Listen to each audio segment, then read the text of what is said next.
Once upon a time, there was a young woman named Emily. Emily was a curious soul who had always been fascinated by the supernatural. She spent her days reading books about witches and wizards, ghosts and spirits, and all sorts of magical creatures. Emily's curiosity often led her to explore abandoned houses and forgotten graveyards. She loved the thrill of discovering something mysterious and unknown. But one day, her curiosity would lead her down a dangerous path. Emily had heard rumors of a mysterious mansion that lay deep in the forest. The mansion was said to be cursed, and many people who had entered had never come out. Emily couldn't resist the temptation to explore this dark and foreboding place. So, one day, Emily set out to find the mansion. She walked for hours through the dense forest, following a winding path that led deeper and deeper into the woods. Finally, she came to a clearing, and there it was, the mansion. The mansion was huge, looming ominously in front of her.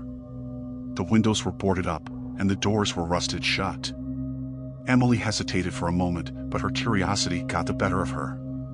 She pushed open the door and stepped inside. As soon as she entered the mansion, Emily knew that something was wrong. The air was thick with a strange energy, and she could feel eyes watching her from the shadows. She heard whispers in the darkness, voices that seemed to come from all around her. Emily continued to explore the mansion, moving from room to room, looking for clues to its dark secrets. But as she explored, she began to feel more and more uneasy. The whispers grew louder, and she could feel a sense of malevolence in the air. Suddenly, Emily heard a loud crash from upstairs. She froze, listening intently. She could hear footsteps, slow and deliberate, coming down the stairs. Emily tried to run, but her feet seemed to be stuck to the floor. She was trapped. The footsteps grew louder, and Emily could see a figure emerging from the shadows. It was a sorcerer, dressed in black robes and holding a staff. The sorcerer had a cold, calculating look in his eyes, and Emily could feel his power radiating through the room. "Who are you?" Emily asked, trying to sound brave. "I am the sorcerer," the man replied. "And you, my dear, have stumbled into my domain." Emily felt a surge of fear, but she tried to stay calm. "What do you want from me?" she asked. The sorcerer smiled wickedly. "I want you to serve me," he said. "You see, I have been looking for an apprentice, someone with a natural talent for magic. And I believe that you have the potential to become a great sorceress." Emily hesitated for a moment, considering the sorcerer's offer. On the one hand, she was terrified of him and didn't want to be his slave. On the other hand, she had always dreamed of learning magic and becoming a powerful sorceress. In the end, Emily decided to accept the sorcerer's offer. She knew it was a risk, but she couldn't resist the allure of learning magic. The sorcerer smiled and welcomed her as his apprentice. Emily spent the next few weeks learning from the sorcerer. He taught her spells and incantations, showed her how to summon spirits and control the elements.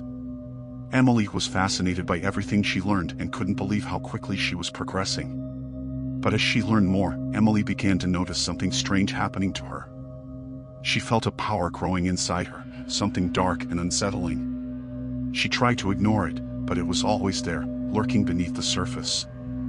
One night, as Emily was practicing a particularly difficult spell, she felt the power inside her surge out of control. The room around her began to shake, and objects flew off the shelves. Emily tried to stop the spell, but it was too late. The sorcerer burst into the room, his face twisted with anger. "What have you done?" he shouted. "I don't know," Emily cried. "I couldn't control it."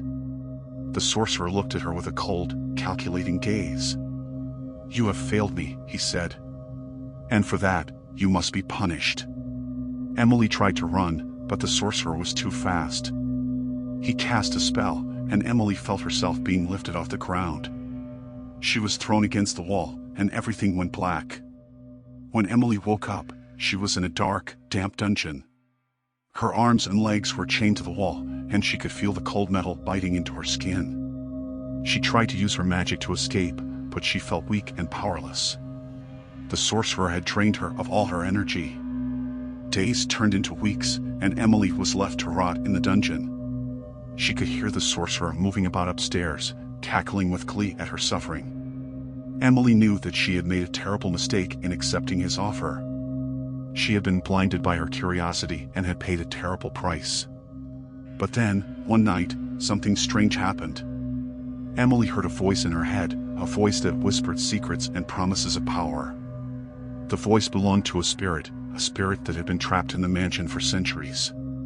The spirit offered to help Emily escape and defeat the sorcerer, but at a terrible cost.